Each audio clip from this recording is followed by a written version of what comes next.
కేంద్ర ఎన్నికల సంఘంపై వరుసగా విమర్శలతో విరుచుకుపడుతున్న కాంగ్రెస్ అగ్రనేత రాహుల్ గాంధీ ఇప్పుడు డోసు మరింత పెంచారు. ఈసారి విమర్శలతో కాదు, ఆధారాలనే అణుబాంబుతో ఎన్నికల సంఘాన్ని పేల్చేస్తానంటున్నారు. అదే జరిగితే దాక్కోవడానికి ఈసీకి ప్లేస్ ఉండదన్నారు. రాహుల్ దగ్గర ఉన్న ఆటం బాంబు ఏంటి? అది ఎప్పుడు పేలుస్తారు? ఇదే ఇప్పుడు దేశంలో హాట్ టాపిక్.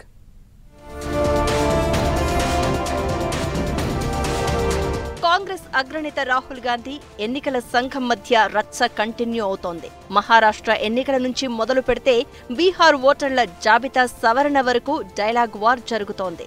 బీజేపీ కోసం ఓట్ల చోరీకి పాల్పడుతున్నారని రాహుల్, అవన్నీ అవాస్తవాలంటూ ఎన్నికల సంఘం మాటల యుద్ధాన్ని కొనసాగిస్తూనే ఉన్నాయి. లేటెస్ట్ గా రాహుల్ గాంధీ సంచలన వ్యాఖ్యలు చేశారు. ఈసీపై ఆటం బాంబు వేస్తానంటూ వార్నింగ్ ఇచ్చారు. బీజేపీ కోసం ఓట్ల చోరీకి ఎన్నికల సంఘం పాల్పడిందని, ఈ బండారాన్ని బయటపెట్టే అణుబాంబు కాంగ్రెస్ వద్ద ఉందని తెలిపారు. ఈ ఆధారాలతో ఈసీని పేల్చేస్తామని, ఈసీకి ప్రపంచంలో దాక్కోవడానికి ఎక్కడా చోటు దొరకదన్నారు రాహుల్ గాంధీ.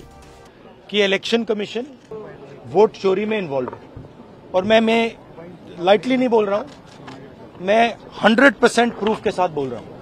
जो हमें मिला है वो एटम बॉम्ब है.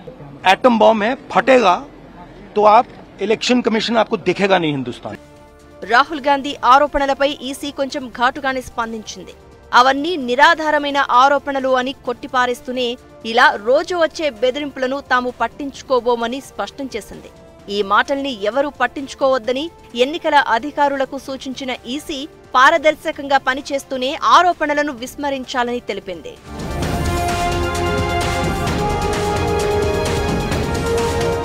అటు రాహుల్ గాంధీ విమర్శలకు బీజేపీ కౌంటర్ ఇచ్చింది. రాహుల్ కామెంట్స్ కు కేంద్ర మంత్రి రాజ్నాథ్ సింగ్ స్ట్రాంగ్ రిప్లై ఇచ్చారు. అణుబాంబుల్ని తొందరగా ప్రయోగించాలని, ప్రజలకు నిజాలు తెలియాలి అన్నారు.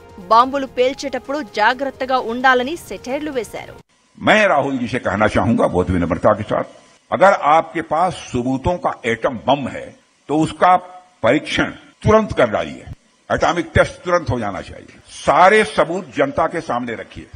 రాహుల్ గాంధీ దగ్గర అణుబాంబులు ఏంటి? ఈసీని షేక్ చేసే ఆధారాలు ఏమున్నాయి? వాటిని ఎప్పుడు బయట పెడతారనే చర్చ జరుగుతోంది.